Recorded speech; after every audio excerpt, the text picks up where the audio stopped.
আমাদের উচিত জীবনের প্রত্যেকটি মুহূর্তকে সুন্দরভাবে উপভোগ করা। সকালে বাজার করতে গিয়ে যখন ঝুম বৃষ্টি, তখন হুট করেই সিদ্ধান্ত নিয়ে ফেললাম বৃষ্টিতে ভেজার। জমুক না কিছু সুন্দর স্মৃতি। আমার কাছে কোটি টাকার চেয়ে মূল্যবান এই মুহূর্তগুলা। বোনের জন্মদিন উপলক্ষে গিয়েছিলাম একটু বাজার করতে।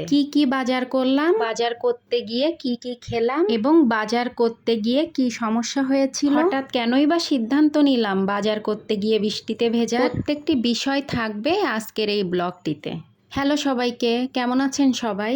আমার কাছে শুক্র শনিবার একটু বেশি স্পেশাল, কারণ এই দিন সকালে ওঠার কোনো প্যারা থাকে না। সকালে সেভাবে রান্নার চিন্তা থাকে না, চিন্তাহীনভাবে একটু বেশি ঘুমিয়ে নেওয়া যায়, একটু সুন্দর মতো সাজুগুজু করা যায়, একটু কোথাও ঘুরতে যাওয়া যায়, আবার দুপুরে মজার মজার আইটেম দিয়ে লাঞ্চ করা যায়। আর যদি সেই শুক্রবারেই পড়ে কোনো প্রিয় মানুষের স্পেশাল দিন, তাহলে তো সেই দিনটি একটু স্পেশাল হবে, এটাই স্বাভাবিক। এই শুক্রবারে ছিল আমার বোনের জন্মদিন। আমার কাছে আমার স্পেশাল দিনগুলোতে যেমন আমাকে কেউ স্পেশাল ফিল করাক, এটা ভীষণভাবে মনে হয়, ঠিক তেমনভাবে আমিও আমার আশেপাশের প্রিয় মানুষগুলাকে স্পেশাল দিনে একটু স্পেশাল ফিল করাতে খুব পছন্দ করি। হয়তোবা খুব সামান্য কিছু, তারপরেও প্রিয় মানুষগুলা যদি এই অল্প কিছুতে খুশি হয়ে ভীষণ আনন্দিত হয়, সেটা আমার কাছে ভীষণ আনন্দের মুহূর্ত হয়ে যায়। সকালে ঘুম থেকে উঠতে অনেক লেট হয়ে গেছিল। 15 মিনিটের ভিতরে ফ্রেশ হয়ে রেডি হয়ে বের হয়ে গেছিলাম হালকা কিছু কেনাকাটা করার জন্য। ভীষণভাবে খিদা লেগে গেছিল, তাই ভাবলাম হালকা কিছু নাস্তা করে নেই, কারণ পেটে খিদা থাকলে আমার ব্যক্তিগতভাবে কোনো কিছু কখনোই ভালো লাগে না। যেহেতু ঘুরে ঘুরে কেনাকাটা করতে হবে, সেহেতু ক্ষুধা পেটে আমার তো কখনোই ঘুরে বেড়ানো সম্ভব না।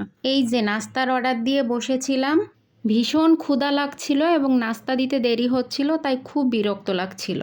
তাই একটু ভিডিও করে নিচ্ছিলাম যাতে বিরক্তি একটু কম লাগে। আমি সকালে ভারী কিছু কখনোই খাই না, তাই আমি নাস্তার জন্য একটা রুটি নিয়েছিলাম এবং তার সাথে সবজি এবং ডিম ভাজি নিয়েছিলাম। যদিও সবজিটা খেতে খুব টেস্ট লাগছিল, আগে প্রায় বাহিরে খেতে যেতাম, প্ল্যান করে হোক আর প্ল্যান ছাড়া হুটহাটি চলে যেতাম কোনো না কোনো কিছু খেতে। কিন্তু ডায়েট করার পর থেকে আমি বাইরের খাবারটা ভীষণভাবে অ্যাভয়েড করি। আর সকালে কিছু খাই আর না খাই, আমার 1 কাপ চা অবশ্যই লাগবে। এখানে একটু গরম গরম বাকরখানি নিয়ে নিয়েছিলাম। সকালে 1 কাপ ভালো চা মানে আমার মাথাটা পুরোপুরি ফ্রেশ হয়ে যায় এবং মনে হয় আমার দিনটা অনেক সুন্দর কাটবে। সকালের 1 কাপ চা মানে মাথাটা ফ্রেশ করা, বিকালের 1 কাপ চা মানে সারা দিনের ক্লান্তিকে এক নিমিষেই দূর করে। এরপর গিয়েছিলাম বোনের জন্মদিনের জন্য কেক দেখতে। যদিও কেকটা এখন নিয়ে যাব না, কিন্তু পছন্দ করে রেখে যাব, সন্ধ্যায় এসে যাতে সে কেকটাই নিয়ে যেতে পারি। যেহেতু এই এলাকায় আমরা নতুন, তাই আমি কয়েকটা দোকান ঘুরে ঘুরে কেক দেখছিলাম। আর এই যে আমার প্রিয় অভ্যাস, গাছের দোকান দেখেছি তো থেমে গিয়েই গাছ পছন্দ করা শুরু করে দিয়েছি। এরপর গিয়েছিলাম বোনের জন্মদিনের জন্য সামান্য কিছু গিফট কেনার জন্য।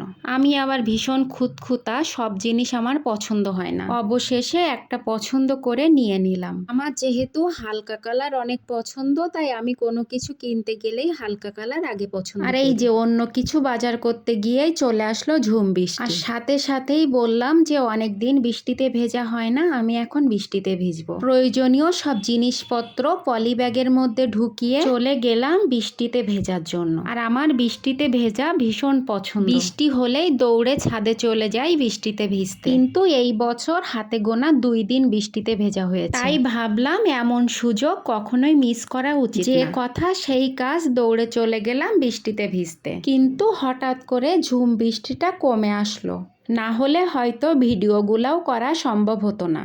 এরপর একটু পেঁপে কিনে নিচ্ছিলাম।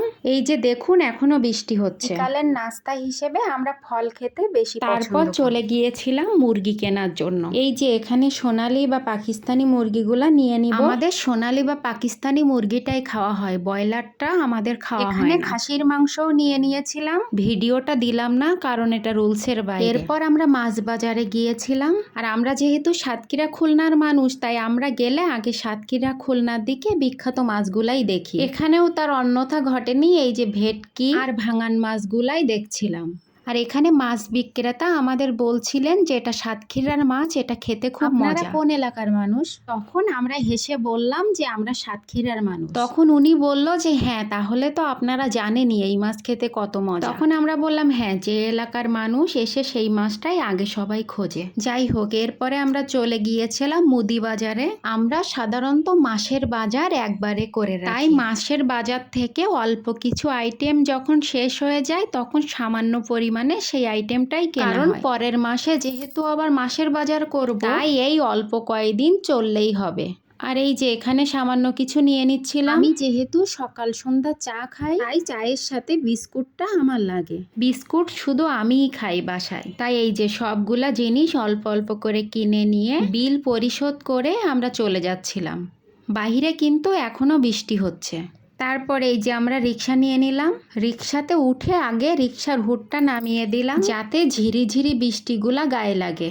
কারণ ঝুমঝুমিয়ে বৃষ্টি হচ্ছিল না, ঝিরঝির বৃষ্টি হচ্ছিল। আর রিক্সাতে উঠে বৃষ্টিতে ভিজতে আমার খুব ভালো লাগে। আর যেহেতু আগেই বৃষ্টিতে ভিজে আছি, সেহেতু রিক্সাতে করে বৃষ্টিতে ভেজার মুহূর্তটা উপভোগ করলে মন্দ হয় না। এই যে দেখুন, বৃষ্টিতে ভিজে আমার চুল টুল এখনো ভিজে, প্রায় 1-1.5 ঘন্টা হয়ে গেছে এভাবে বৃষ্টিতে ভিজে আছি। তারপর এই যে বাসার পাশ থেকে হালকা কিছু সবজি বাজার করলাম, কারণ অত দূর থেকে সবজি বাজার করে নিয়ে আসার কোনো প্রয়োজন আছে এটা আমার মনে হয় না। আর যেহেতু দামটা একই, তাই দূর থেকে নিয়ে আসার প্রয়োজন নেই। এরপর আমরা একটা 7 আপ কিনে বাসায় চলে যাব। আমি সাধারণত কোল্ড ড্রিঙ্কস অ্যাভয়েড করি, কিন্তু আজ যেহেতু পোলাও রোস্ট খাওয়া হবে তাই একটা 7 আপ অবশ্যই লাগবে। বাসায় এসে একটা পেঁপে কেটে নিয়ে আগে নাস্তা করে নিলাম। এরপর স্নান করে ধীরে সুস্থে রান্না করব। আজকের মতো এই পর্যন্ত, দেখা হবে পরবর্তী কোনো ভিডিওতে। ততক্ষণ ভালো থাকবেন, প্রমাস স্টোরির পাশে থাকবেন।